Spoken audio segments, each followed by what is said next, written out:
वो पतित पावन बाप ही बताते हैं कि ये सारी मनुष्य सृष्टि पतित हो चुकी है। इस पतित दुनिया में एक भी पावन नहीं है, सब पतित है, सब पतित भ्रष्टाचारी है, भ्रष्ट इंद्रियों का आचरण करने वाले हैं। अब मैं आकर के श्रेष्ठ इंद्रियों से आचरण करने वाला देवता बनाता हूं। श्रेष्ठ इंद्रियां हैं नाक, आंख, कान, जो ज्ञान इंद्रियां कही जाती हैं। इन ज्ञान इंद्रियों से तुम सतयुग में आचरण करते थे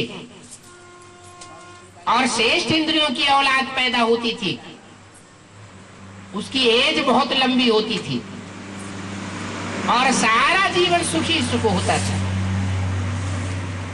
अभी भ्रष्ट इंद्रियों की जो औलाद पैदा होती है वो फाउंडेशन पीरियड में भी दुखदाई हो। मां को भी दुख होता है, बाप को भी अशक्ति अनुभव होती है और बच्चा भी रोता हुआ पैदा होता है। 9 महीने जब गर्भ में बच्चा पलता है तो त्राय त्राय करता है बाहर निकलने के लिए।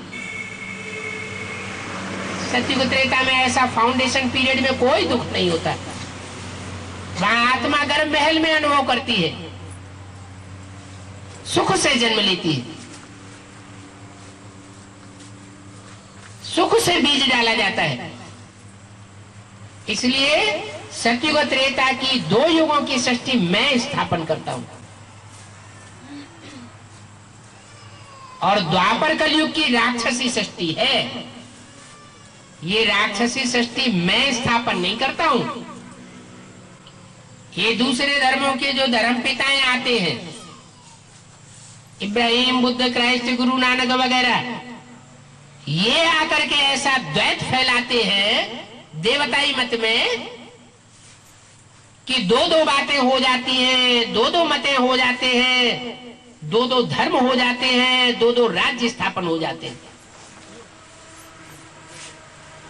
जब ऐसा द्वैतवाद इस दुनिया में फैलता है तो लड़ाई झगड़े और मारामारी बढ़ती है।